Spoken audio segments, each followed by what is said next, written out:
ক্লাসে আমরা রঞ্জন রশ্মি পর্যন্ত আমরা যে পড়েছিলাম, সেখানে রঞ্জন রশ্মির বিষয়টা আমরা কিছুটা বলেছি এবং তোমাদেরকে একটু পড়তে বলেছি।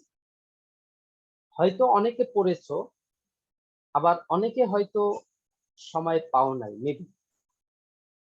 যে এরপরই একটা ঈদের চলে আসছে সামনে, কেনাকাটা, ঈদের যে আনন্দ, সেইটার যে একটা অস্থিরতা, এসব কারণে এখন পর্যন্ত আমরা বই ধরতে পারি নাই হয়তো বা অনেকে। তবে যাই হয়েছে মোটামুটি গেল। এখন তোমরা শুরু করো।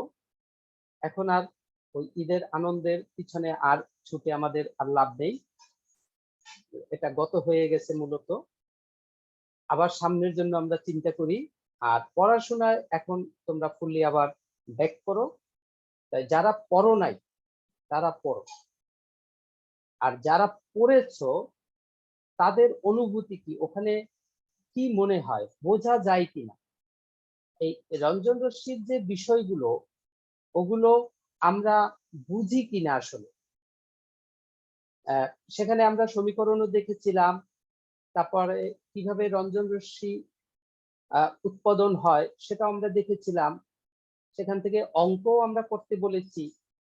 তাই এটা পড়ে অঙ্ক টঙ্ক করেছো এরকম কেউ আসো এখানে যে অঙ্ক করেছি আমি, মোটামুটি বিষয়টা পড়েছি, এরকম আসো কিনা কেউ? না কেউই পড়তে পারো না? করেছি স্যার।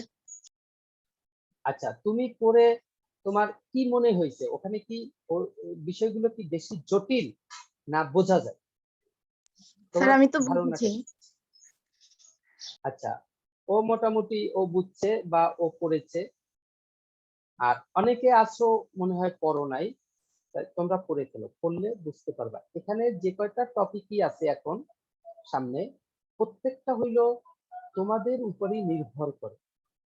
তোমরা অলরেডি এখন কিন্তু একদম শেষ দিকে চলে এসেছো। তোমরা ম্যাক্সিমাম কোর্সই অলরেডি শেষ করে ফেলেছো। তারপর তোমরা ফার্স্ট পার্ট করেছো, সেকেন্ড পার্টও প্রায় শেষ অবস্থা। এখন তোমাদের কিন্তু একটা অবস্থান তৈরি হয়ে গেছে, মানসিক অবস্থার অনেক পরিবর্তন হয়েছে, আত্মবিশ্বাসেরও অনেক পরিবর্তন হয়েছে, ভয়ভীতি অনেক কিছু কেটে গেছে। সুতরাং তোমরা বিষয়গুলো নিয়ে এখন যদি নিজেরা একটু মনোযোগী হয়ে বসো, তাহলে এ বিষয় কিন্তু তোমাদেরকে আটকাতে পারে না, মানে পারবে না। এই বিষয়গুলো তোমরা নিজেরা, আমার ধারণা তোমরা নিজেরাই এর ম্যাক্সিমাম জিনিসগুলো তোমরা বুঝতে পারো, ম্যাক্সিমাম জিনিসগুলো। আমি হয়তো তোমাদেরকে একটু বলে দিতেছি যে আসলে এই টপিক গুলা কি, কেমন, কি পড়বা, এইগুলো একটু আমি হেল্প করতেছি। তোমরা পড়ে ফেলো, খুব দ্রুত এগুলো শেষ হয়ে যাবে। তাহলে এক্সরের বিষয়টা ওখান থেকে ঠিক করে ফেলবা। এরপরে তোমার ফটোতড়িৎ ক্রিয়ার বিষয়টা আছে। এই ফটোতড়িৎ ক্রিয়ার যে বিষয়, আমি ওভারঅল একটু কথা বলে দেই, তোমরাই মূলত পড়ে নিও যে পারবাও, বুঝবাও। এখানে ফটোতড়িৎ ক্রিয়াটা মূলত আইনস্টাইন, এবং এই আইনস্টাইনের ফটোতড়িৎ ক্রিয়াটাও কিন্তু খুব ইফেক্টিভ। এটা যে অনেক কাজ হয়েছে আমাদের বাস্তব জীবনেও, তার অনেক প্রয়োগও আমরা সেখানে দেখেছি। তাহলে এই ক্রিয়াটা আবিষ্কার হয়েছে তার আগেও তিনি কিন্তু আমরা তিনি ওই যে আপেক্ষিকতার বিষয় নিয়ে যে কথাগুলো বলেছে সেগুলো আমরা পড়ে এসেছি। সেখানে ভরের আপেক্ষিকতা দেখেছি, দৈর্ঘ্যের আপেক্ষিকতা, সময়ের আপেক্ষিকতা, তার সাথে আমরা ঘনত্বের আপেক্ষিকতাও আমরা রিলেট করে সেখানে দেখার চেষ্টা করেছি। আমরা দেখেছি যে কিভাবে ঘনত্বের আপেক্ষিকতাও হয়। ওগুলো ছিল তার মূলত একটা নতুন ধারণার একটা সূচনা, বা একটা বিস্ময়কর মূলত আবিষ্কার আপেক্ষিকতার বিষয়। আর ফটোতড়িৎ ক্রিয়াটাও কিন্তু কম গুরুত্বপূর্ণ না। আইনস্টাইন যে নোবেল পুরস্কার পেয়েছে তা কিন্তু সেই তার যুগান্তরকারী আবিষ্কারের জন্য পায় না, আপেক্ষিকতার জন্য কিন্তু পায় না। আইনস্টাইন নোবেল পুরস্কার পেয়েছে এই ফটোতড়িৎ ক্রিয়ার জন্য। তাহলে এই ফটোতড়িৎ ক্রিয়া তোমার কত সালে আবিষ্কার করেছে, তিনি কত সালে নোবেল পেয়েছে, এগুলো একটু জানার বিষয়, জানলে ভালো লাগে। তোমরা একটু পড়বা, হিস্ট্রি গুলো পড়ে, বই ওখানে লেখা আছে বিভিন্ন বইয়ে, হিস্ট্রি কোনো বই কম আছে, কোনো বই বেশি আছে। তোমরা তোমাদের তো অ্যাটলিস্ট 2টা বই আছে, তোমরা একটু এখান থেকে হিস্ট্রি গুলা দেখে নেবা। এটা যে ফটো তৈরির ক্রিয়াটা, ফটো তৈরির ক্রিয়াটা এই নামের সাথেই কিন্তু এর একটা মিল আছে, যে ফটো তৈরি। তাহলে কোথাও এসে ফটো পড়বে, তার পড়ার কারণে সেখানে তড়িৎ সৃষ্টি হবে। এইটাই মূলত ফটো তড়িৎ ক্রিয়া। তাহলে এই ফটো এসে পড়বে আর তড়িৎ সৃষ্টি হবে, তাহলে ফটোটা ফটো, এই ফটো বলতে আসলে আমরা ফোটনকে বুঝি। আমরা এর আগে দেখেছি ফোটনের কিছু বৈশিষ্ট্য পড়েছি, সংজ্ঞা পড়েছি, ফোটন সম্পর্কে আমরা মোটামুটি জেনেছি। যে আগেও আমরা বলেছি যে ফোটন এসে যে পড়ে, অনেক আগে ধারণা করা হতো, আমরা যে আধুনিক পদার্থবিজ্ঞান সূচনা সেখানে প্রথম ক্লাসে, আমরা গত ক্লাসেই সেখানে বলেছিলাম যে এর আগে বিজ্ঞানীরা ধারণা করতো যে আলোক রশ্মিগুলো যে আসে কোন সোর্স থেকে যখন আসে, সেটা অবিচ্ছিন্ন ভাবে আসে, কন্টিনিউয়াস। যেমন পানির একটা পাইপ দিয়ে পানি পড়তেছে, পানি যাচ্ছে, বা পানি ফ্লো করতেছে, কন্টিনিউয়াস, মানে একই সাথে, এটাকে কেটে সেপারেট করার মতো সুযোগ। তাহলে সোর্স থেকে যখন আলোগুলো আসতেছে, এটাও মনে হচ্ছে রশ্মিগুলো কন্টিনিউয়াস, কেটে সেপারেট করার সুযোগ নেই। আসলে এটা কন্টিনিউয়াস না, এটা ডিসকন্টিনিউয়াস, অর্থাৎ প্যাকেট প্যাকেট আকারে আসছে, বিচ্ছিন্ন বিচ্ছিন্ন বিচ্ছিন্ন ভাবে এসে পড়ছে, কিন্তু এত হাই ভেলোসিটিতে আসতেছে আমাদের কাছে এটাকে ডিসকন্টিনিউয়াস কোনোভাবেই মনে হচ্ছে এটা কন্টিনিউয়াস, কিন্তু আসলে তারা ডিসকন্টিনিউয়াস। এই যে প্যাকেট, এই প্যাকেটই হলো আমরা বলি এগুলো ফোটন। তার মানে কি, ফোটন আমরা মূলত পড়ে এসেছি যে ফোটন হলো এক প্রকার শক্তি, আর কিছুই না, একটা শক্তি। এই যে ফোটন যে শক্তি, এক প্রকার যে শক্তি, এই শক্তি এসে যখন কোনো কিছুর উপরে পড়ে, তখন সেখানে কিছু একটা পরিবর্তন হয়। আমি এখানে বসে আছি, আমার তো একটা শক্তি আছে, এখানে শক্তি প্রয়োগ করে বা কোনো কিছু নিয়ে আমি বসে আছি। আমাকে যদি এখান থেকে উড়াইয়ে নিতে চায় বা এখান থেকে ফেলে দিতে চাই, তাহলে আমার উপরে শক্তি ইম্পোজ করতে হবে, শক্তি দিতে হবে। শক্তি দিলে তখন আমি এখান থেকে সরে যাব বা উড়ে যাব। এখান থেকে মনে করো হাই ভেলোসিটিতে বাতাস আসতেছে, আমাকে উড়েই নিয়ে যাচ্ছে, তাহলে নিঃসন্দেহে সেখানে বাতাসের শক্তি বেশি, আমার শক্তি কম। বা আমি কোনো কিছুকে ধরে চড়ে আঁকড়ে ধরে আছি, কিন্তু ধরে রাখতে পারতেছি না, আমি নিজেকে স্থির রাখতে পারতেছি না, আমাকে উড়ে নিয়ে যাচ্ছে। তাহলে পিছন থেকে কেউ ধাক্কা দিতেছে, অথবা আমি একটা বাস, চলমান বাস আমি সামনে দিয়ে ঠেলে ধরতেছি, রাখতে পারতেছি, সে আসতেছে। কিন্তু একটা চলন্ত রিক্সাকে হয়তো বা আমি এসে ধাক্কা দিয়ে তাকে হয়তো ঠেলে ধরতে পারতেছি, রিক্সার যেতে পারতেছে। তার মানে কি, রিক্সা গতিশীল হচ্ছে, রিক্সার ওখানে একটা শক্তি আছে, আর আমি তাকে উল্টা দিকে ঠেলে দিতেছি, আমিও শক্তি প্রয়োগ করতেছি। রিক্সাটা ওখানে স্থির হয়ে যাবে কখন, আমি যে শক্তিটা প্রয়োগ করতেছি আর রিক্সা যে শক্তি নিয়ে আসতেছে, দুই শক্তি যখন সমান হবে, তখন রিক্সা স্থির হয়ে যাবে, আমার দিকে আসবে না, পিছনেও যাচ্ছে না। কিন্তু আমি যদি বেশি শক্তি প্রয়োগ করি, তাহলে রিক্সা পিছনে চলে যাবে। রিক্সা যদি বেশি শক্তি প্রয়োগ করে, তাহলে আমাকে নিয়ে সামনে চলে যাবে। তাহলে এখানে তোমার কিন্তু একটা বিষয়, এইরকমেরই একটা বিষয় এখানে কাজ করে। তোমার এই ফোটন শক্তি এসে পড়ে, একটা মেটালের উপরে এসে পড়ে। একটা মেটাল, সেটাকে যদি আমরা ভাঙি, তাহলে কি পাই? একদম যদি রুটে চলে যায়, তার মূলে চলে যায়, ভাঙতে ভাঙতে ক্ষুদ্র ক্ষুদ্র ক্ষুদ্র ক্ষুদ্র কণায় যদি আমরা ভাঙতে থাকি, তাহলে আমরা সেখানে ইলেকট্রন পাই, প্রোটন পাই, আরো ক্ষুদ্র কণায় ভাঙা যায়, সেটা পড়ে। তা এখানে আমরা যেটা মোটামুটি সূক্ষ্মভাবে দেখি, এক প্রকার সূক্ষ্ম না, কিছু স্থূলতা আছে, অর্থাৎ অত ক্ষুদ্র রুটে যাচ্ছি না। আমরা যদি ভেঙ্গে ভেঙ্গে ভেঙ্গে ভেঙ্গে পরমাণু পর্যন্ত নিয়ে আসি, তাহলে তোমার মনে করো একটা এসএস পাই। এসএস, এটা তোমরা সবাই কিন্তু দেখো যে বাসা বাড়িতে ওঠার ক্ষেত্রে সিঁড়িতে যে তোমার পাইপ গুলো দেওয়া থাকে ধরে ধরে যে আমরা উঠি, এসএস মানে স্টেনলেস স্টিল, যেগুলো চকচক করে, মরিচা ধরে না, মনে করো ওরকম একটা পাইপ, ওর ভিতরে কি আছে, তাতে একটা মেটালের তৈরি, হাজার হাজার কোটি ইলেকট্রন আছে, হাজার হাজার কোটি ইলেকট্রন বাদই দিলাম, পরমাণু আছে, হাজার হাজার কোটি পরমাণু আছে, বিলিয়ন বিলিয়ন কোটি ইলেকট্রন আছে। এই যে পরমাণু ওর ভিতরে আছে, পরমাণুর কক্ষপথে আবার ইলেকট্রন আছে, এই ইলেকট্রন গুলো ওখান থেকে কিন্তু লাফাই লাফাই পড়তেছে না, বের হচ্ছে না, কম্প্যাক্ট, এই জন্য ওটাও শক্ত। স্টেনলেস স্টিল এই পাইপটাও কিন্তু অনেক শক্ত, কারণ তাদের গঠনটাই অনেক শক্তিশালী। তাহলে ইলেকট্রন গুলা ওর ভিতরে যে আবদ্ধ আছে, খুব শক্তিশালী বন্ধন দ্বারা আবদ্ধ আছে, আয়নিক বন্ধন দ্বারা হয়তো আবদ্ধ থাকতে পারে।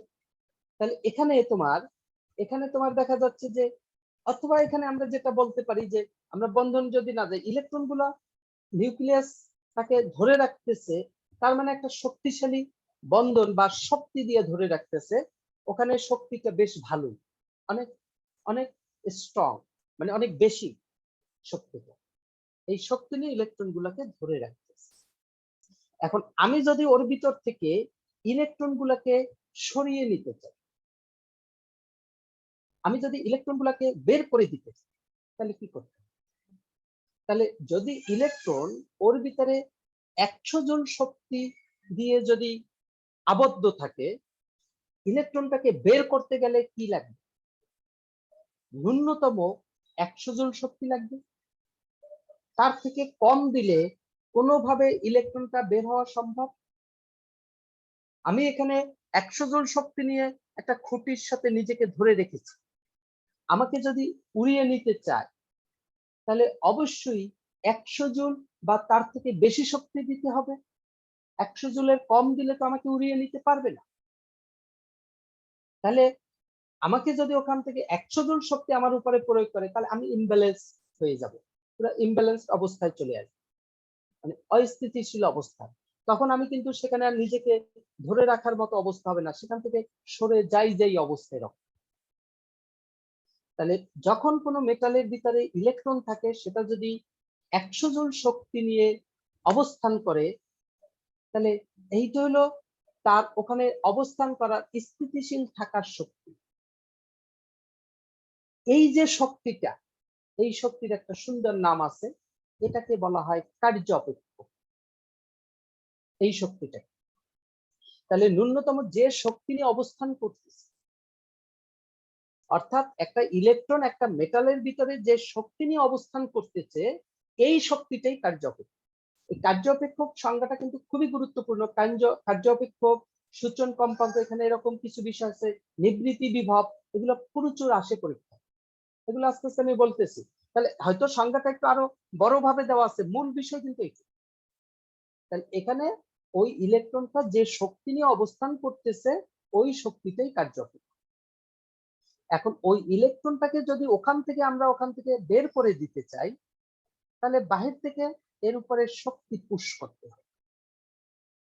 তাহলে আমরা বলেছি ফোটন এক প্রকার শক্তি, এটাকে যদি রোদে রাখি, বলতে সূর্যের আলোতে যদি রাখি, সূর্য থেকে আলো আসছে প্যাকেট প্যাকেট আকারে, তাহলে সূর্য থেকে তো যে কোনো শক্তির প্যাকেটই নির্গত হতে পারে। এটা যে একটা নির্দিষ্ট মানের শক্তির প্যাকেট সবসময় আসতে থাকবে এরকম কথা নেই, কম বেশি যে কোনো মানের শক্তি আসে।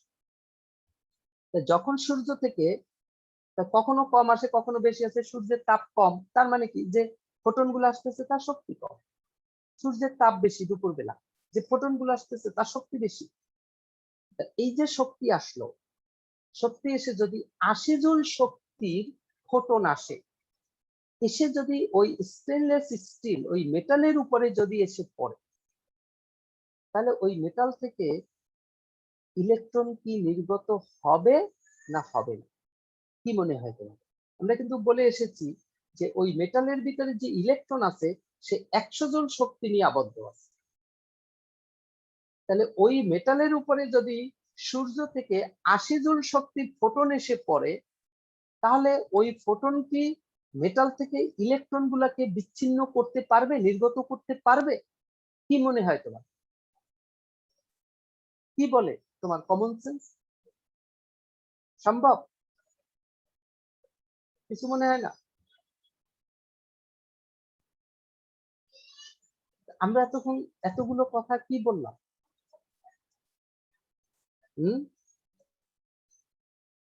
কথা কি বোঝা যায়? আমার কথা কি তোমরা শুনো? কথা বোঝা যায়? কথাও তো বোঝা যায় না। মানে ঘটনা কি? তোমরা কি আসো? ব্যক্তিও তো 29 জন দেখা যাচ্ছে। জিহান, MH জিহান, তুই কি আসো? কথা কি বোঝা যায়? বোঝা যায়। একটু আগে আমরা কি বলেছি? আমরা বলেছি যে একটা মেটালের ভিতরে ইলেকট্রন আছে 100 জুল শক্তি নিয়ে। ওই মেটালের উপরে 80 জুল শক্তির ফোটন এসে পড়লো।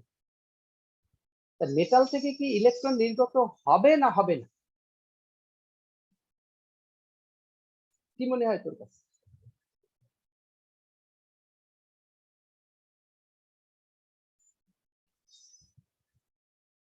কি তুই বুঝো না? ঘটনা কিছু বুঝো না?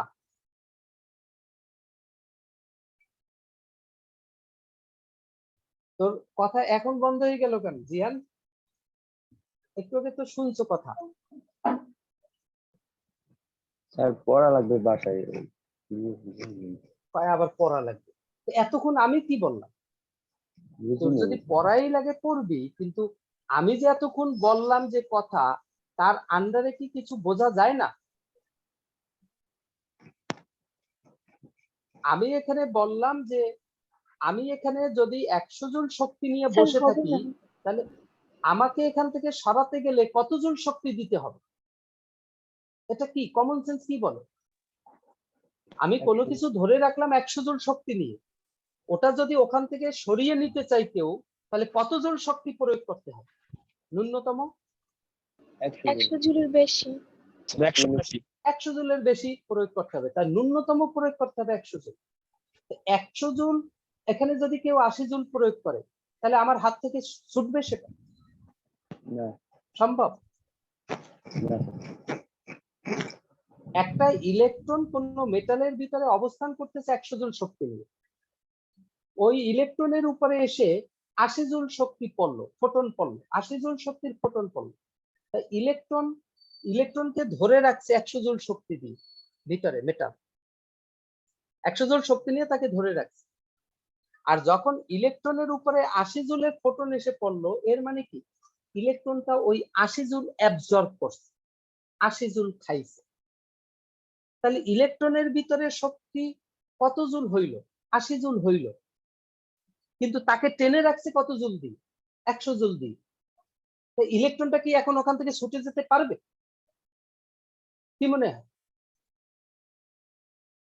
ও 80 জুল খেয়ে কি ওর পক্ষে সম্ভব ছুটে যাওয়া? না। তাহলে ওকে যদি ছুটে যেতে হয়, তাহলে ন্যূনতম কত জুল শক্তি খেতে হবে? ওকে অর্জন করতে হবে 100 জুল। ওর ন্যূনতম 100 জুল শক্তি অর্জন করতে হবে। তাহলে এই যে ফোটনটা এসে পড়লো, 80 জুলের ফোটন পড়লেই যে ওখান থেকে ইলেকট্রন বের হবে এরকম কোনো কথা নেই। 90 জুলের ফোটন পড়লেও হবে না। 100 জুলের ফোটন যদি এসে পড়ে, তাহলে ইলেকট্রন 100 জুল অ্যাবজর্ব করলো, তার ভিতরে 100 জুল সঞ্চয় হলো, আর তাকে 100 জুল নিয়ে টেনে ধরছে। এখন সমান সমান, এখন সে সেখানে ইমব্যালেন্স, সেখান থেকে সে বের হয়ে যাওয়ার মতো উপক্রম হচ্ছে, বের হয়ে ইচ্ছা করলে গেলেও যেতে পারে। কিন্তু যদি 105 জুলের ফোটন এসে পড়ে, তাহলে কি হবে? তাহলে 105 জুল খাবে ইলেকট্রন, ইলেকট্রনকে ধরে রাখছে 100 জুল শক্তি দিয়ে টেনে, কিন্তু ইলেকট্রনের ভিতরে কত জুল শক্তি চলে আসছে? 105 জুল। এখন কি ইলেকট্রনকে টেনে রাখতে পারবে? সম্ভব কোনোভাবে? কোনোভাবেই তাকে টেনে রাখতে পারবে।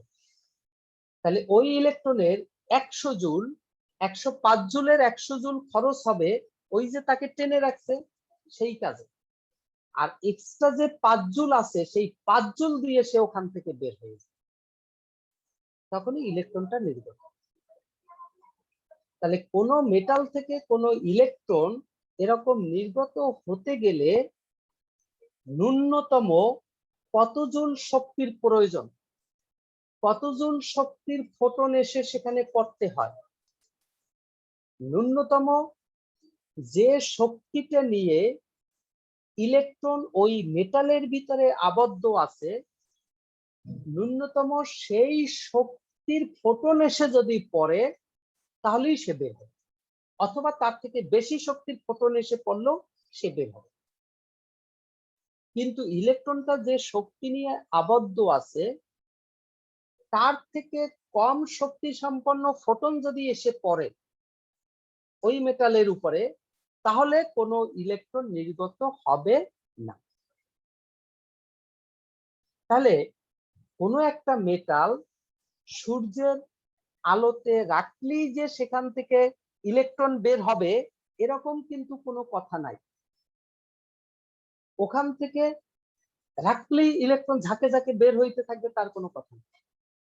ইলেকট্রন বের হতে গেলে সেখানে অবশ্যই একটা একটা ন্যূনতম শক্তি ফোটন এসে ওই মেটালের উপরে পড়তে হবে, তার থেকে কম শক্তি সম্পন্ন ফোটন পড়লে এখান থেকে ইলেকট্রন বের হবে।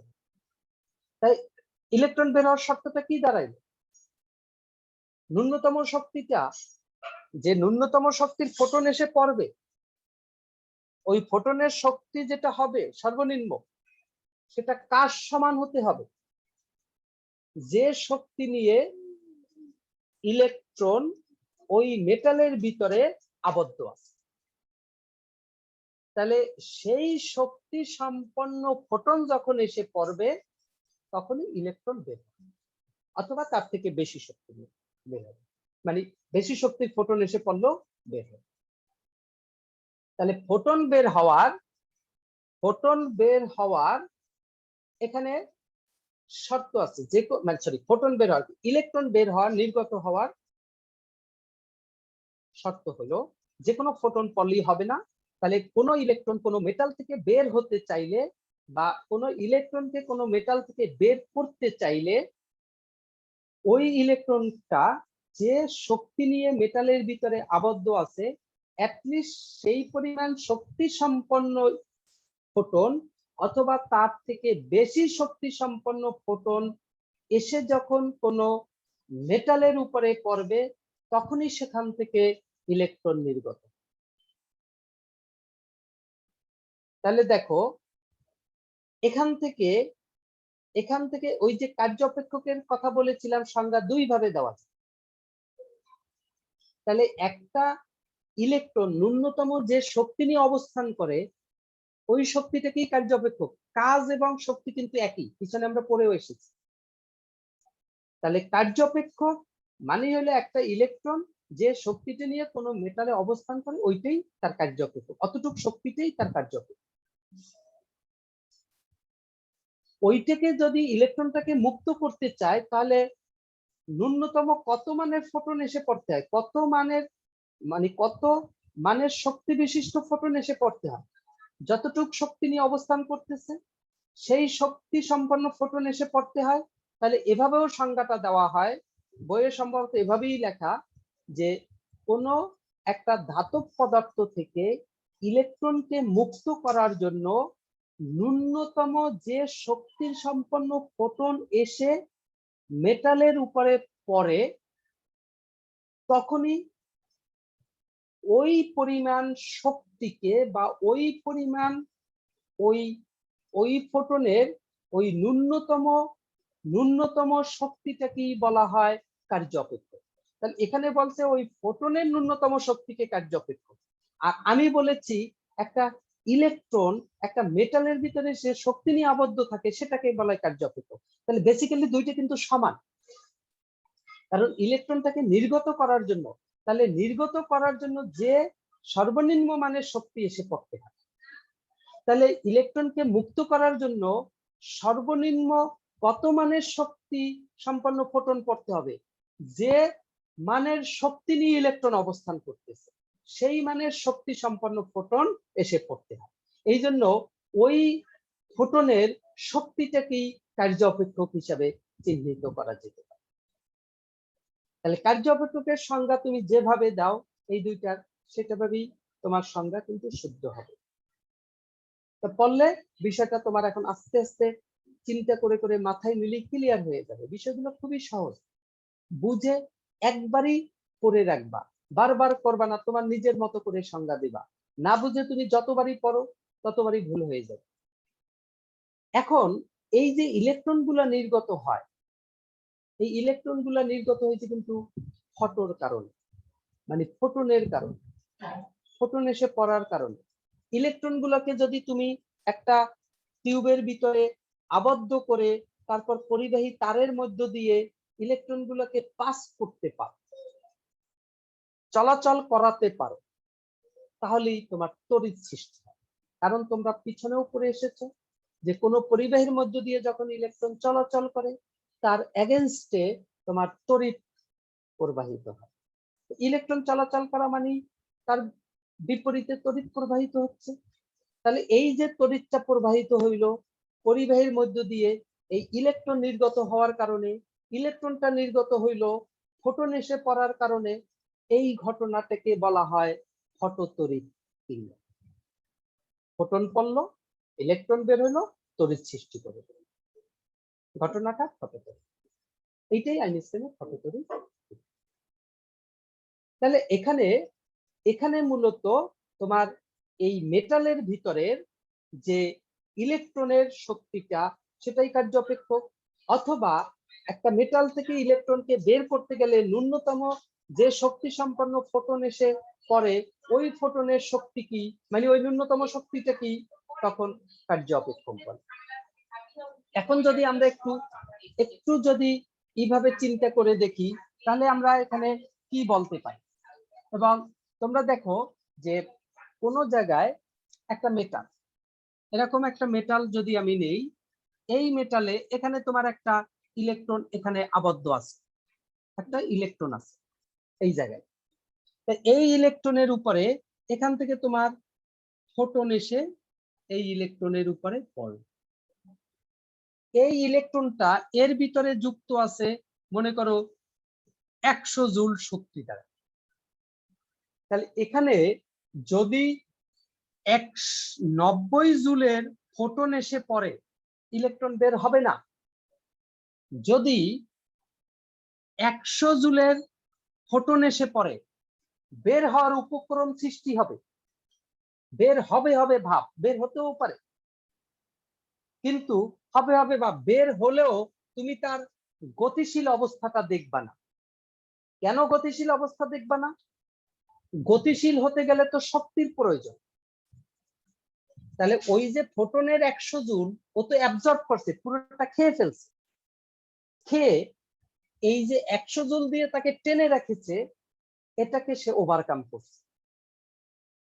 এরপরে গতিশীল হওয়ার জন্য যে শক্তির প্রয়োজন সেটা তো আর নাই, সুতরাং তার গতিশীলতা হয়তো চোখে পড়ে না। যদি এখানে 105 জুলের শক্তি এসে পড়তো, ফোটন এসে পড়তো, তখন তুমি তার গতিশীলতার চোখে দেখতা। কেন? কারণ 105 জুলের 100 জুল এখানে খরচ হয়, অবশিষ্ট থাকে কত জুল? 5 জুল। সেই 5 জুল শক্তি নিয়ে ইলেকট্রনটা দৌড়বে, ওইটা হইলো তার গতিশক্তি। তাহলে তোমার মূলত এই ফোটনের শক্তিটা এখানে দুই ভাগে ভাগ হয়। প্রথম একটা ভাগ যায় হইলো তার বন্ধনটাকে ভাঙতে, এখানে সে যে আবদ্ধ আছে সেই আবদ্ধ যে শক্তি নিয়ে আছে সেটাকে ওভারকাম করতে। বাকি অংশটা ব্যয় হয় তার গতিশীলতার কাছে, তার গতিশীলতার কাছে। তাহলে ফোটনের শক্তিকে আমরা চিরাচরিত নিয়মে আমরা পড়ে এসেছি, পিছনে বারবার পড়ে এসেছি h-। তাহলে এখানে যে ইলেকট্রনটা এইদিকে নির্গত হইলো, এই ইলেকট্রনটা যদি ভি বেগে নির্গত হয়, ইলেকট্রনের ভর যদি এম হয়, তাহলে ইলেকট্রনের একটা গতি শক্তি আছে হাফ এম ভি স্কয়ার। তাহলে এই গতি শক্তি দিয়ে ইলেকট্রনটা বের হয়। আর কোন ইলেকট্রন যখন কোন মেটালের ভিতরে অবস্থান করে তখন কি হয়, ওই মেটালের ভিতরে সে কিন্তু ভাইব্রেট করতে থাকে, সে কিন্তু ওখানে কম্পমান, ইলেকট্রনের সেখানে একটা কম্পাঙ্ক আছে। তাহলে এই যে ভাইব্রেট করে সেখানে একটা শক্তিও আছে, অর্থাৎ যে শক্তিটা দিয়ে তাকে টেনে ধরতেছে, ইলেকট্রনের শক্তি মানে কি, যে শক্তি দিয়ে টেনে ধরতেছে সেই শক্তিটা ইলেকট্রনের উপরে কাজ করতেছে, ভাইব্রেট করতেছে। তাহলে ওর ভিতরের যে শক্তিটা সেইটা হইলো, সেটাও কিন্তু ইলেকট্রনের যে শক্তি সেটাও কিন্তু এইচ নিউ, এটা কিন্তু ইলেকট্রনের। তাহলে এই যে নিউটা, এই নিউটা কি কম্পাঙ্ক, এটা কার কম্পাঙ্ক, এটা হলো ইলেকট্রনের কম্পাঙ্ক। ওই মেটালের ভিতরে ইলেকট্রন যে ভাইব্রেট করতেছে একটা কম্পাঙ্কে, সেই কম্পাঙ্ক হইলো এই নিউ, এটা হইলো ইলেকট্রনের কম্পাঙ্ক। ইলেকট্রনের কম্পাঙ্ক কম্পাঙ্ক কিন্তু এই নিউটা কার, এইটা হইলো ফোটনের কম্পাঙ্ক। ফোটনের কম্পাঙ্ক, এই ফোটনের কম্পাঙ্ক।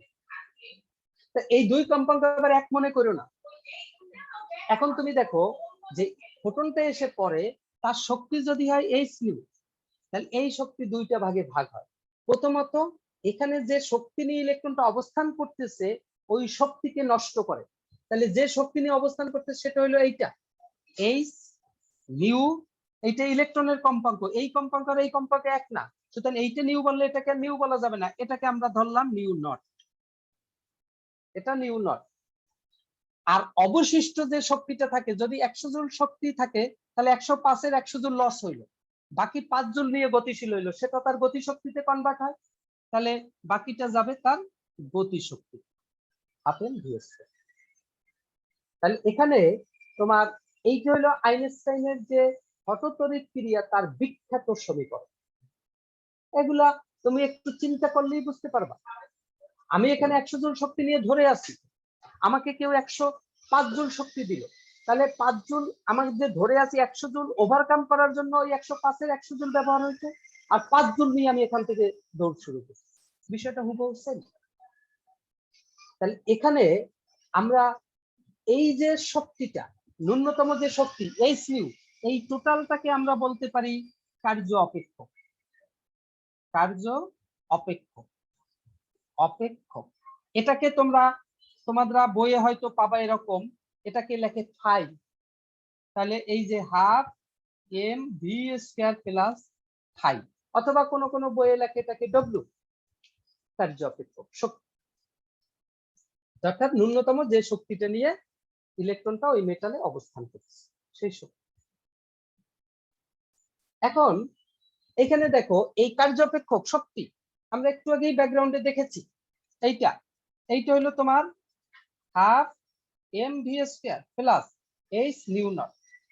এই নিউ নটের আবার সুন্দর একটা নাম আছে, এইটাকে বলা হয় সূচন কম্পাঙ্ক।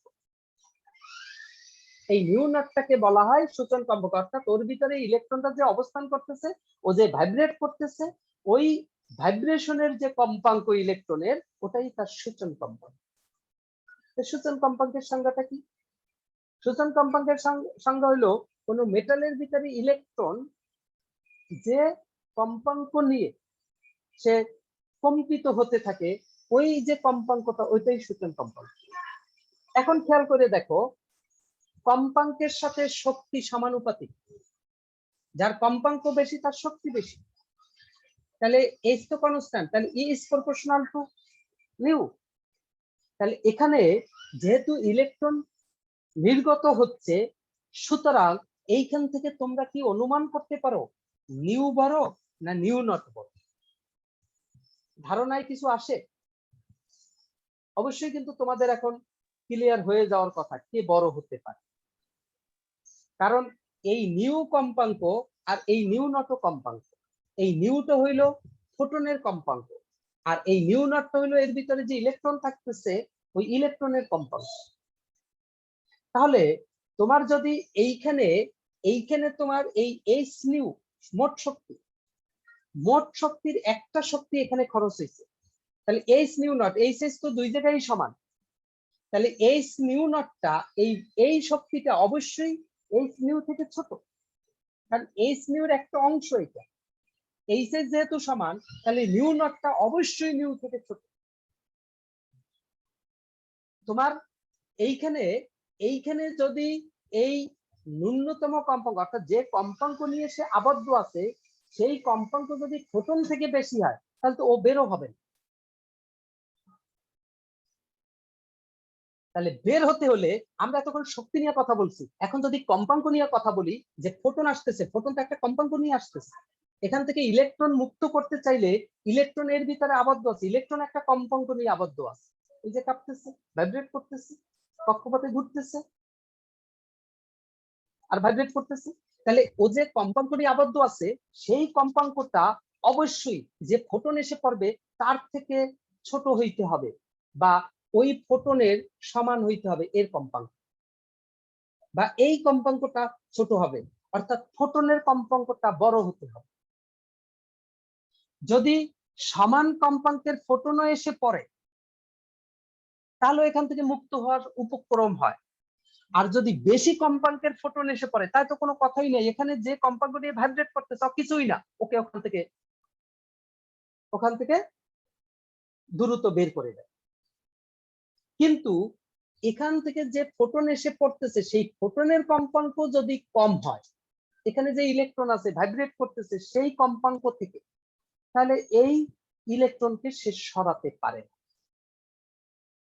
তাহলে এখান থেকেও সূচন কম্পাঙ্কের দুই ভাবে সংজ্ঞা দেওয়া যায়, যে ন্যূনতম কম্পাঙ্কের ফোটন এসে পড়লে কোনো মেটাল থেকে বা কোনো পদার্থ থেকে ইলেকট্রন নির্গত হওয়ার উপক্রম সৃষ্টি হয়, ওই ফোটনের ন্যূনতম কম্পাঙ্কটা কি, মানে ওই ফোটনের কম্পাঙ্ক কি বলা হয় সূচন কম্পাঙ্ক, ওই ফোটনের কম্পাঙ্ক দিয়েই সূচন কম্পাঙ্কের সংজ্ঞা দেওয়া যায়। আসলে সূচন কম্পাঙ্ক তো এখানে যে ইলেকট্রনের কম্পাঙ্কটা, তাই সেটাকে কেন ফোটনের কম্পাঙ্ক দিয়ে বলা হয়, কারণ যখন নির্গত হবে বা উপক্রম হবে ওই কন্ডিশনে এইখানের কম্পাঙ্ক আর এই ফোটনের কম্পাঙ্ক কিন্তু সমান।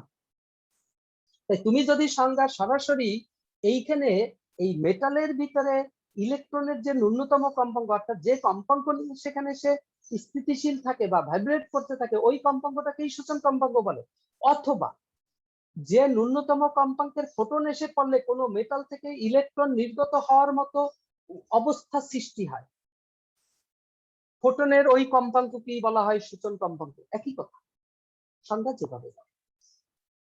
তাহলে সূচন কম্পাঙ্কটা এখান থেকে আমরা বুঝতেছি নিঃসন্দেহে ফোটনের কম্পাঙ্ক থেকে কম হয় বা তার সমান হয় কখনোই নির্গত হতে গেলে। আর নির্গত না হতে গেলে না হইলে তাহলে বুঝতে হবে যে এখানে সূচন কম্পাঙ্ক বেশি ফোটনের কম্পাঙ্ক থেকে, এই জন্য নির্গত হচ্ছে না। আর নির্গত হয় অথবা উপক্রম হয় তাহলে অবশ্যই এই সূচন কম্পাঙ্ক ফোটনের সমান বা তার কম, সূচন কম্পাঙ্ক ফোটনের কম্পাঙ্ক থেকে কম, তাহলে নির্গত হবে। তাহলে এখান থেকে আমরা এই বিষয়গুলো আমরা ক্লিয়ার হতে পারি, সূচন কম্পাঙ্ক কি, কার্য অপেক্ষক কি, এই ইকুয়েশনটা দিয়ে প্রচুর অঙ্ক করতে হয়, এদিক সেদিক যেটা কিছু দেওয়া থাকে কিছু দেওয়া থাকে না, মিউট করে নাও, তাই কিছু দেওয়া থাকে কিছু দেওয়া থাকে না, ওইগুলা এখান থেকে সব আমরা বের করতে পারি এই জায়গাগুলো। তাই এগুলো একটু পড়বা, পড়লে এগুলো খুব সুন্দরভাবে বোঝা যায়, এগুলোর ভিতরে জটিল কিছু নেই। অর্থাৎ তোমাদের অ্যাটেনশনের প্রয়োজন, আর কিছু না, আর আত্মবিশ্বাসের প্রয়োজন। এটা নিয়ে পড়তে বসলেই তোমরা এগুলা ঠিক করতে পারবা। এখানে দেখো এই যে তোমার ফটোতড়িৎ ক্রিয়া বা বিদ্যুৎ ক্রিয়া, এই ফটোতড়িৎ ক্রিয়া কি এখান থেকে পড়া শুরু করবা। ফটোতড়িৎ ক্রিয়া পরীক্ষামূলক প্রমাণ, যেটা এখানে চিত্র দিয়ে দেখানো হয়েছে, ওই যে ফটো দিয়ে আঘাত করা হয়েছে, মানে ফোটন দিয়ে আঘাত করা হয়েছে, ইলেকট্রন নির্গত হয়েছে, ওই এখানে এসে ধনাত্মক প্রান্ত ইলেকট্রন গুলো পরে ওই একটা বর্তনীর মধ্য দিয়ে চলাচল করে, সেখানে তড়িৎ উৎপন্ন করে, এটা কি ফটোতড়িৎ ক্রিয়া বলে। কিভাবে হয়েছে বললে বোঝা যাবে। এরপরে এখানে কিছু শর্ত বৈশিষ্ট্য আছে, এগুলা ক্লিয়ার করবা। ফটোতড়িৎ ক্রিয়ার এই যে বৈশিষ্ট্য খুব সুন্দরভাবে লেখা আছে, পড়লেই বোঝা যাবে। তারপরে তড়িৎ বা আলোক তড়িৎ নির্গমনের যে সূত্র সমূহ, এখানে এই সূত্রগুলো দেখবা। এরপরে এখানে একটা অনুধাবন আছে 8.20 যে কোনো একটা মেটালকে যদি দৃশ্যমান আলো দিয়ে আঘাত করা হয়, ফোটন দিয়ে আঘাত করা হয়, সাধারণত সেখান থেকে ইলেকট্রন নির্গত হয়। কিন্তু এক্স রে রশ্মি গামা রশ্মি দিয়ে আঘাত করলে ইলেকট্রন নির্গত হয় না, মানে ফটোতড়িৎ ক্রিয়া ঘটে না। কারণটা কি? কারণ দৃশ্যমান আলো থেকে তোমার এক্স রে গামা এগুলো তো আরো বেশি শক্তিশালী ফোটন, তারপরে হচ্ছে না কেন? হচ্ছে না এই কারণে তুমি দৃশ্যমান আলো তার একটা শক্তি রেঞ্জ আছে। তুমি যদি একটা ওয়ালের উপরে লাইট ফেলো, ওয়াল আলোকিত দেখা যাবে, কিন্তু ওয়ালের অন্য প্রান্তে কিন্তু আলোটা ঢুকবে। তাহলে তুমি লাইট মারলা, একটা শক্তি নিয়ে ওয়ালের উপরে পড়লো, ওয়ালের যে ইলেকট্রন সে শক্তিটাকে অ্যাবজর্ব করে তারপরে ইলেকট্রন গুলো ওয়াল থেকে বের হয়ে আসে। এক্ষেত্রে কিন্তু এই দৃশ্যমান আলোর ফোটনের যে শক্তি, অবশ্যই ইলেকট্রনটা যে ওখানে যুক্ত আছে ওয়ালে, সে শক্তি থেকে ফোটনের শক্তি বেশি, তা নাহলে ইলেকট্রন বের হবে না। এবং দৃশ্যমান আলোর সবসময় ফোটনের শক্তিটা যে কোনো মেটালেই যে ইলেকট্রন আবদ্ধ থাকুক সেখান থেকে বেশি হয়, তার কারণে ফটোতড়িৎ ক্রিয়া ঘটে। কিন্তু তুমি যদি এক্স রে রশ্মি ফালাও ওয়ালের উপর বা গামা রশ্মি ফালাও, কি দেখবা? সেটা আরো বেশি শক্তি। তাহলে আপাত দৃষ্টিতে মনে হওয়া উচিত যে ইলেকট্রন তো আরো বেশি শক্তি নিয়ে ওখান থেকে আরো দ্রুত বের হয়ে আসবে।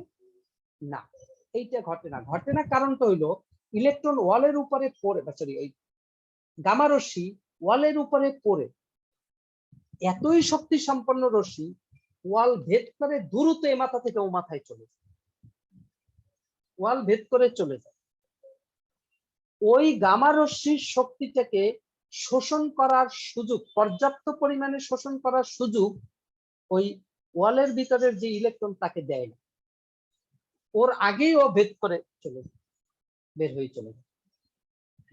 তাহলে যদি ওয়ালের ভিতরের ইলেকট্রন শক্তি অ্যাবজর্বই করতে না পারে তাহলে সে নির্গত হবে কিভাবে?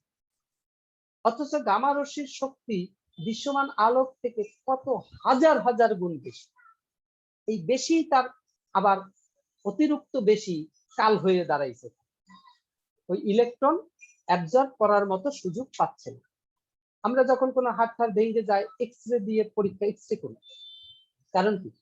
মাংস ভেদ করে সে হাড় কঠিন পদার্থের ওখানে চলে যায়, তাহলে এরও শক্তি বেশি, এরও ভেদ করার ক্ষমতা বেশি, ফলে ওই ভেদ করে চলে যায়। ফলে ওই জায়গায় আমাদের ওই যে স্কিনের বা মাসেলসের যে ইলেকট্রন গুলো আছে তারা ওই এক্স রে রশ্মিটাকে অ্যাবজর্ব করে ওখান থেকে ইলেকট্রন বের করে দিতে পারে না, তার আগেই ওই মাসেলসের ভিতরে সে ঢুকে যে অন্যদিকে চলে যায়, অন্য প্রান্তে চলে যায়, ভেদ করে চলে যায়। যার কারণে এক্স রে বা গামা দিয়ে ফটোতড়িৎ ক্রিয়া হয় না। এগুলো কিন্তু 2 মার্কসের কোশ্চেনে অ্যানালাইসিসে আসে। এখানে পড়লে বুঝতে পারবা, আমি কিছুটা হিন্টস দিয়ে দিলাম, তোমরা পড়ে নিলে বোঝা যাবে। ফটোতড়িৎ ক্রিয়া ব্যাখ্যায় চিরত তরঙ্গ তত্ত্বের সীমাবদ্ধতা, একটু পড়ো, কোনো সমস্যা নেই। এরপরে এখানে ওই যে তোমার ইকুয়েশন নিয়ে কথা বলেছি, কার্য অপেক্ষক সূচন কম্পাঙ্ক, এখানে শর্ত তত্ত্ব বলেছে, ঠান্ডা মাথায় পড়লে সব বোঝা যাবে। ফটোতড়িৎ ক্রিয়ার এখানে গতিশক্তি, ওই যে এখানে গতিশক্তি কি, গতিশক্তি কম হবে কখন, বেশি হবে কখন, তাহলে ফোটনের শক্তি যত বেশি হবে এইটা তো ফিক্স, এর ভিতরে বন্ধন শক্তি তত ফিক্স, তাহলে এ শক্তি তত বেশি পাবে, বেশি গতিশীল হবে, বেশি বেগ নিয়ে এসে চলতে পারবে, তার গতিশক্তি বেশি হতে থাকবে। এরপরে এখানে যুগান্তরকারী একটা লেখচিত্র আছে, এই লেখচিত্র অনেক সময় সৃজনশীল কোশ্চেনের উদ্দীপক হিসেবে কাজ করে, লেখচিত্রের ভিতর থেকে ডাটা ব্যবহার করতে হয়। এখানে তোমার ওই যে একদিকে গতিশক্তি আছে আর একদিকে তোমার কম্পাঙ্ক নেওয়া আছে, তাহলে যে কোনো এই যে গতিশক্তি যখন শূন্য, মানে যে কোনো রশ্মির আলো এসে যখন পড়ে তোমার যে ফোটনের আলো, যে কোনো শক্তির আলোর জন্যই যে এখান থেকে তোমার, বা যে কোনো কম্পাঙ্কের আলোর জন্যই যে বের হবে এখান থেকে, যে কোনো কম্পাঙ্কের ফোটনের জন্যই যে এখান থেকে ইলেকট্রন বের হবে এরকম কোনো কথা নেই। যে কোনো একটা মেটালের ভিতরে তুমি একটু চিন্তা করে দেখো যে একটা মেটালের ভিতরে একটা ইলেকট্রন আবদ্ধ আছে, সেটা 20 হার্টজ কম্পাঙ্ক, এটা 0, এই x অক্ষের বরাবর আমরা কম্পাঙ্ক নিই, আর এই দিক বরাবর আমরা ফোটনের কম্পাঙ্ক নিই। ফোটনের এই বরাবর আমরা ফোটনের কম্পাঙ্ক নিলাম। তাহলে আমরা যদি ফোটনের কম্পাঙ্ক বলি শক্তি, এই বরাবর যদি আমরা ফোটনের শক্তি নিই, তাহলে তুমি খেয়াল করে দেখো এই মেটালের ভিতরে ফোটন এসে পড়তেছে তখন 0, মানে কি যে ফোটন এসে পড়বে তার কম্পাঙ্ক 0, মানে শক্তিও 0। এখন যে ফোটন আলো এসে পড়বে তার কম্পাঙ্ক যদি বাড়তে থাকে শক্তিও বাড়তে থাকবে, শক্তিও বাড়তে থাকবে। তাহলে দেখা যাচ্ছে যে এর যে লেখচিত্র এটা মূল বিন্দুগামী, এরকম কিন্তু হয় না। এখান থেকে এই নির্গত ইলেকট্রন, এখন তুমি দেখো যে ন্যূনতম যে কম্পাঙ্কের ফোটন এসে পড়লে সেখান থেকে ইলেকট্রন নির্গত হয় সেটা হলো সূচন কম্পাঙ্ক। তাহলে ইলেকট্রন নির্গত হওয়ার ক্ষেত্রে, গতিশীল হওয়ার ক্ষেত্রে যদি আমরা এখানে ইলেকট্রনের গতিশক্তিটা ধরি হাফ mv², যে ইলেকট্রনটা মেটাল থেকে নির্গত হবে, তাহলে তোমার এই 10, এখানে ইলেকট্রন মেটালের ভিতরে আছে 20 হার্জ নিয়ে, 10 হার্জের ফোটন এসে পড়ল, ইলেকট্রনের গতিশক্তি কি হবে? হবে কোনো গতিশক্তি? হবে না। কারণ ইলেকট্রনটা এর ভিতরে 20 হার্জ নিয়ে অবস্থান করতেছে। আমি নির্গত করার জন্য যে ফোটন এসে ফালাইছি এর উপরে সেটা 10 হার্জ, ওই ইলেকট্রন তো নির্গত হওয়ার কোনো প্রশ্নই আসে না। আর তার গতিশক্তি থাকবে কিভাবে? 0।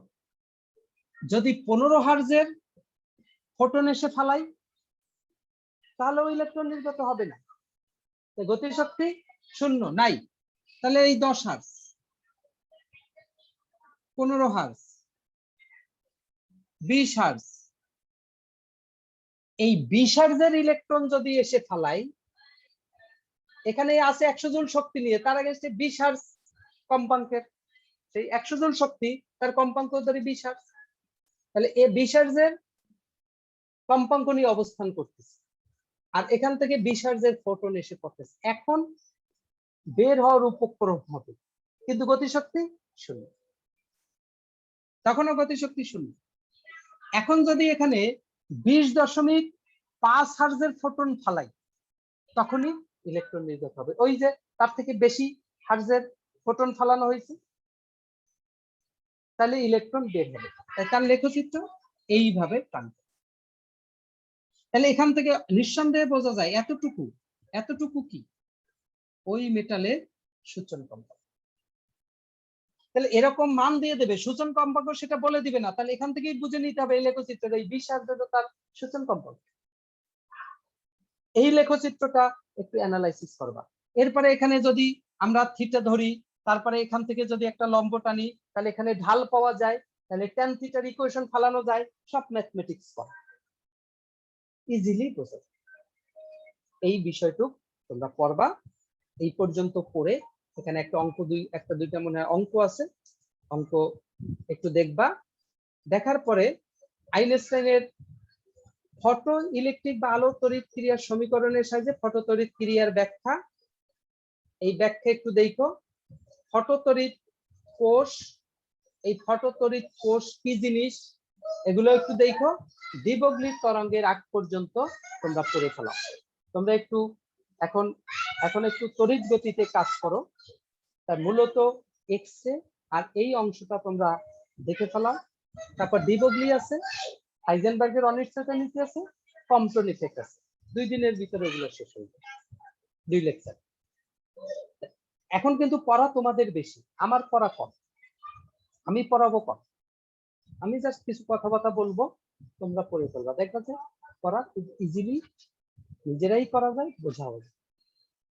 আর এই অংশটা থেকে কিন্তু একটা সৃজনশীল কোশ্চেন মার্কস আসবে, পিছনের একটা থেকে ওইটা থেকে আসবে একটা তোমাদের জন্য, যেহেতু চ্যাপ্টার কম, 5টা চ্যাপ্টার, এই চ্যাপ্টার থেকে 2টা কোশ্চেন, আপেক্ষিকতার ওইখান থেকে একটা থাকবে আর এখান থেকে একটা থাকবে, এই অংশটা। এই টপিকগুলো এখন ভালো করে পড়ে ফেলো, তাই মূলত এক্স-রে আর ফটো ইফেক্টের ঘটনাগুলো সম্পূর্ণ পড়ো, পড়ার পর দেখো যদি কোনো জায়গায় প্রবলেম হয় তাহলে আগামী দিন সেটা বলো। এ পর্যন্ত অর্থাৎ ডিবগলি এই তত্ত্ব সমীকরণ ডিবগলির তরঙ্গ তত্ত্বের আগ পর্যন্ত মোটামুটি।